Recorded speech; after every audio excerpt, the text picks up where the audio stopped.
اور روحانیت ہی ہم کو کام آئے گی. ہمارا مذہب باطنی مذہب ہے. مرنا تو ہے دینداروں, ہم موت کو روک نہیں سکتے. 5 برس کا بچہ بھی مر جاتا ہے, 40 برس کا جوان بھی مر جاتا ہے. بوڑھا ہو کے مرے کہ جوان مرے, کبھی کبھی تو مرے ہوئے بچے پیٹ سے پیدا ہوتے ہیں. موت تو حق ہے. وہ لوگ جو خدا کو نہیں مانتے وہ بھی موت کو مانتے ہیں. ضرور مرنا ہے. کب مر جائیں گے یہ معلوم نہیں. لاکھوں کی ملکت, کروڑوں کی ملکت ادھر دھری رہ جائے گی. ہمارے ہاتھ کے اندر اگر کوئی $25-50 کی کوئی رنگ ہوگی تو وہ بھی اتار لی جائے گی. ننگا کر کے کپڑے میں لپیٹ کے زمین کے اندر دفن کر دیے جائیں گے. تو یہ مال ملکت کس کام کی جو ہمارے ساتھ نہ آ سکے؟ البتہ ہمیں دنیا کے اندر دولت چاہیے اچھی زندگی گزارنے کے لیے. ہمارے امام نے فرمایا ہے کہ دنیا اور دین میں بیلنس رکھو. ہم نہیں چاہتے کہ ہماری جماعت فقیر ہو جائے, درویش بن جائے, صوفی بن جائے. دنیاوی نظر سے, دینی نظر سے درویش بنو, صوفی بنو. دینی نظر سے پیغمبر کی طرح, نبیوں کی طرح پاک بنو. لیکن دنیا میں بھی اچھے چلو. جہاں دنیا نے ہم کو ایسی شکل دکھائی کہ جو دین کے ورودھ ہے, اس میں سے منہ پھیرا لو. وہ کام کہ جس کام سے ایمان خراب ہوتا ہے نہ کرو. وہ کام کہ جس سے آبرو خراب ہوتی ہے نہ کرو. وہ کام کہ جس سے تندرستی خراب ہوئے نہ کرو. یہ وہ وچن ہیں کہ جو میرے ابا کو میرے دادا سنایا کرتے تھے. اس وقت میں چھوٹا تھا, آج میں ان کی قیمت جانتا ہوں. میرے کہتے تھے, علی کوئی بھی کام کرنا ہو 3 باتیں سوچو کہ ایمان نہیں بگڑے, آبرو نہیں بگڑے, تندرستی نہیں بگڑے, پھر وہ کام خوشی سے کرو. اگر ایمان بگڑتا ہے وہ کام ہم کو نہیں کرنا, چاہے اس کے اندر ہم کو کروڑوں ملتے ہوں. جس سے آبرو خراب ہوتی ہے وہ نہیں کرنا. ایسے بہت سے قصے بنے ہیں. پیسے کے لالچ کے اندر ہم نے چوریاں کی اور بعد میں جیل میں جانا پڑا, اور پھر پولیس اور وکیلوں کے خرچے میں ایسے پڑے کہ جتنا خرچ جمع کیا تھا سب خرچ ہو گیا. کیا فائدہ؟ تو یہ جو مذہب ہے ہمارا, اس کی ہر بات میں کچھ نہ کچھ سگنیفیکینس ہے. سکریت ہم نے لیے. سکریت تو نارمل سیرا ہے, سیرے میں ہم نیاز ڈالتے ہیں. اس کو لے کے ہم ہاتھ سے بڑی عزت کے ساتھ ہے زندہ کہہ کے ہم کھاتے ہیں. اس کے اندر جو 5 تتو ہے, مجھے یاد ہے کہ میں ایک دفعہ ادھر آیا تھا تو میں نے اس کا ذکر کیا بھی تھا کہ اس کے اندر جو ہم تھوڑا سا دودھ ڈالتے ہیں, دودھ سفید ہے, اس طرح اپنے من کو پاک اور سفید بناؤ. اس میں کھنڈ ہے, میٹھی ہے. اپنی زبان کو اور اپنے دل کو, سوبھاؤ کو میٹھا بناؤ. کڑوے مت بنو, روڈ مت بنو, تیکھے مت بنو. کوئی بلاتا ہے آرام سے, شانتی سے ہنس کے ملو. نبی کریم فرماتے ہیں کہ اگر تم مومن آپس میں ملو گے, کبھی تم نے ایک اسمائل بھی کیا نا تو وہ بھی تمہاری نیکی لکھی جائے گی. آپس میں مل کے ہنس کے ملنا بھی ایک نیکی ہے, ایک عبادت ہے. تو کھنڈ کی طرح ہمیں میٹھا بننا چاہیے. اس کے اندر گھی ہے. گھی کیسا ہوتا ہے؟ اس کو ذرا سی گرمی دے دینا تو پگھل جاتا ہے. یعنی گھی ضدی نہیں ہے. مومن جو ہوتا ہے وہ گھی کی طرح ہوتا ہے, جلدی نرم ہو جاتا ہے. اس میں ہٹ نہیں ہوتی, ضد نہیں ہوتی, وہ سٹبرن نہیں رہتا. مومن سٹبرن نہیں ہوتا کہ نہیں میں نے کہا وہی ہونا چاہیے. مومن کی نشانی یہ ہے کہ اس کو جب سمجھایا جاتا ہے تو نرم ہو جاتا ہے, جس طرح سے گھی تھوڑی سی گرمی سے بھی پگھل جاتا ہے. اور بھوجن جو آٹا ہوتا ہے روا ہے. دیکھو تو صحیح, بھوجن خود جلتا ہے, ہمارا پیٹ پالتا ہے. ہم اس میں پانی ڈالتے ہیں, آٹا گوندتے ہیں, پھر اس کو توے کے اوپر اس کی روٹی پکاتے ہیں. آگ سے وہ بیچارہ جلتا ہے, کہیں کالا ہو جاتا ہے, کہیں براؤن ہو جاتا ہے, اور پھر ہم اس کو کھاتے ہیں. ہمارا پیٹ پالتا ہے.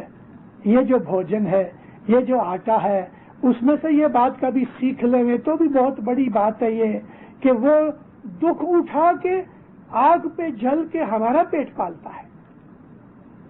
تو ہم کسی کو دکھ کے اندر اگر کام آویں, یا ہم تھوڑے سے دکھی ہو کے بھی کسی کا بھلا کر سکتے ہیں,